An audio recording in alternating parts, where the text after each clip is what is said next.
Ubisoft confronted on Stop Killing Games petition. This is an issue we've been dealing with. Okay, sure. All right, let's read through the article. Stop Killing Games is challenging lawmakers to introduce legislation that would stop publishers from being able to destroy video games they have sold consumers. The movement was in part motivated by last year's shutdown of Ubisoft's The Crew. The Crew shutdown sparked a backlash from players, including legal action, and led to Ubisoft announcing plans to launch offline modes for The Crew 2 and The Crew Motorfest, not The Crew 1.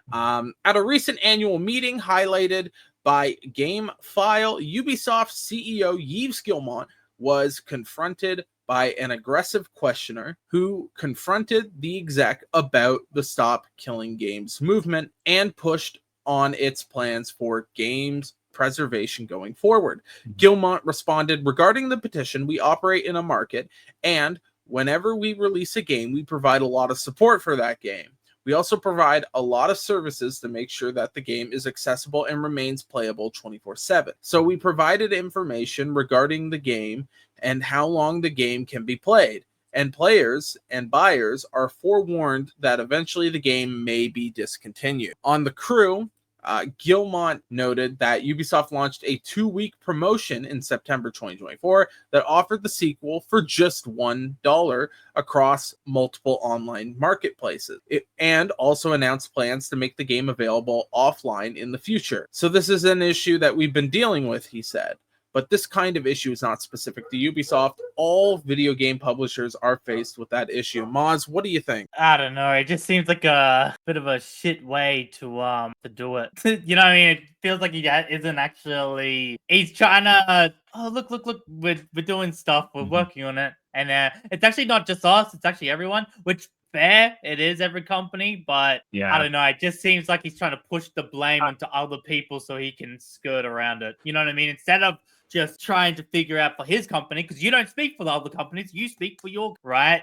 It just seems like a shit way of. Yeah, I wanted to reference. So I watched the interview that you and Nas did with Jake McKnight, and it is every company. I mean, to Maz's point, Ubisoft was probably the biggest litmus for this. You know, everything going on with The Crew, you know, and the timing of Ross's campaign really put a big spotlight on Ubisoft. And Ubisoft really is one of the most egregious when it comes to tying in live service elements and the online requirements to single player games. I mean, we've seen it with Assassin's Creed. A lot of people were looking at Star Wars Outlaws when it was an entirely single player game, but it requires a constant online connection. And people were like, why, why is that necessary? And then, you know, what went on with The Crew, where the game does have a single player mode, but then they're going to shut down and revoke access when there's nothing on the box that says that is an inevitability for the product. And I did enjoy the interview that you guys did with Jake. I do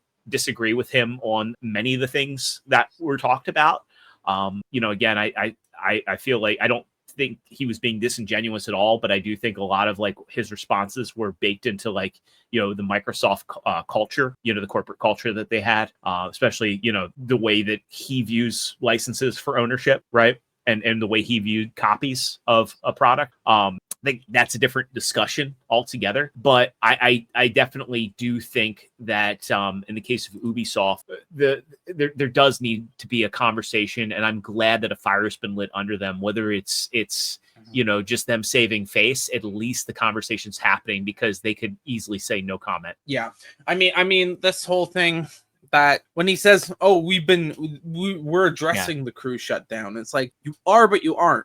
What you're doing is saying we're going to make offline modes for The Crew 2 and The Crew Motorsport. But what people were upset about, it was the fact that you took away their game. By the way, Ubisoft didn't just shut the game down; they revoked licenses. Right? They pulled it. So you can't even try to launch the game type of thing. Like, it is gone. It's not in your library anymore. Fully revoked, which is different than delisting, right? Yep. Like, and that's, I think, the problem that people ran into. And that's the problem that they still have not addressed, the fact that they did that. So what's going to happen with that? I don't know. But what do you guys think? Well, I still think, and I said this back when we interviewed Ross, that my biggest concern with everything is how sleazy and skeezy lawyers can be, right? Because I still use that theme park analogy, right? You buy a ticket to Disney World. You go into Disney World, you can use the attractions, yada, yada, yada, or just even a carnival. You can go to your local carnival. Well, you spend $5 to play, a game at the carnival. Well, you don't own that game. And lawyers, I think, can kind of use that analogy with out-of-touch people who don't understand video games. And even though the video game audience is aging up, the unfortunate thing is that our lawmakers all around the world are still boomers. They're out of touch. And most of them don't view video games the same way that they view movies or music. And you also have to remember that when they were younger, their lawmakers didn't view movies or music the same way because they had books. Older generations don't understand what right resonates with younger generations. Yeah. Right. And so my biggest concern is explaining video games as a medium similar and giving them similar protections to movies and music, and that sort of level of ownership versus getting some lawyer. Because the thing about lawyers is lawyers are very tricky, and the lawyers, unlike politicians, have to do their homework. But when they do, a lot of times lawyers are not there for public interest. They're there on the interest of who hired them. And I worry that we could see a state where every game is just sold. And I think Jake did kind of allude to this. And I do agree with Jake on the whole thing about MMOs. I still hold the sentiment that every game should have the ability to have a P2P option. And if you do, I think that should be a bullet point. And I think Steam would be great for, just the same way that they put bullet points on their games now, right? They put certain warnings on their games about early access, this, that, and the other. Yeah. I think that they should have one for servers, and they should give their customers an indication, right, that the game can be peer-to-peer hosted, or it can have private servers. I think that should be there. So as a consumer, you're in the loop. And again, that would be a thing that Valve does as a service, but I do think that there should be a requirement for publishers to put something out there. And I don't want to derail, but I do think that what we're going to see is the lawyers weaseling and doing a thing where they're like, well, this is no different than an amusement park. You're buying a digital ticket to your own digital Disney World. And, eventually they can tell you that you have to exit the park, because as I was saying, like, you don't own the ring toss game when you give them $5, and you're going to deal with some lawmakers that aren't going to understand the difference. Maz, any last thoughts before we move on? We mosey on out of this topic. I'm just happy that it's finally happening. The conversation, like I'm repeating myself here a bit, but yeah, I was so sick of these companies being able to for me it was mainly Activision not having to let old games die out so that new ones can get sold, and then shutting down when we did make our own servers, them shutting it down and all that. So I think Stop Killing Game will stop that as well. You know what I mean? Like, we will finally have safe servers and be able to play older games. That's all I want, man. I just want to... Well, I think older games, for the most part, are safe. It's the newer games that I worry about, Well, see, like, this is just me from COD. The older games are getting fucked in the arse so fucking hard. It's bad. Unsafe, right? Absolutely... lose your PC types levels, and they don't have to look after them. They don't have to do anything. If anything, they want it to be broken, so then you buy the next one, because that's the only safe way to play it.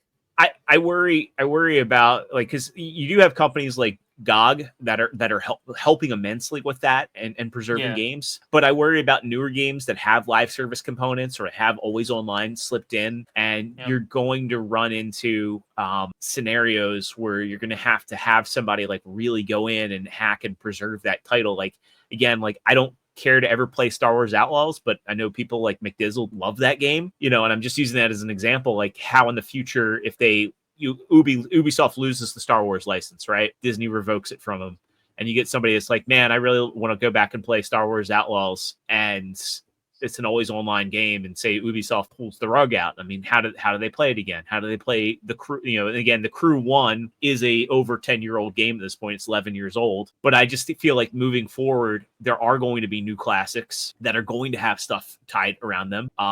Like Anthem, I wouldn't say is a new classic, but it's a BioWare game. And suppose you find somebody that's like, man, I really like BioWare as publisher. I want to play through their titles, and then now Anthem is getting the plug pulled on it in a similar fashion, but you're making the argument now, like, well, these are dog shit games. Who wants to play Outlaws? Who wants to play The Crew 1? Who wants to play Anthem? When it's a good game, it's gonna suck ass. Yeah, Exactly. And it eventually will happen to a good game. And that's why people need to wake up and realize they should care. Yeah, Yep. but right now it's happening to shit games, but Right. soon it will happen to good games, and that's what we worry about. That's what we got to Right. get sorted In now. a sense, it's already happened to good games. It's just it's a lot older games, right? There's a lot of games you can't get anymore. Like Marvel's Ultimate Alliance 1 and 2. People love those games. I for one love them. I remember playing them as a kid. Can't get them. Legitimate, like the Transformers games. Transformers. Yep. Rise of Cybertron. X-Men Origins Wolverine, you know, it's just with licensed titles.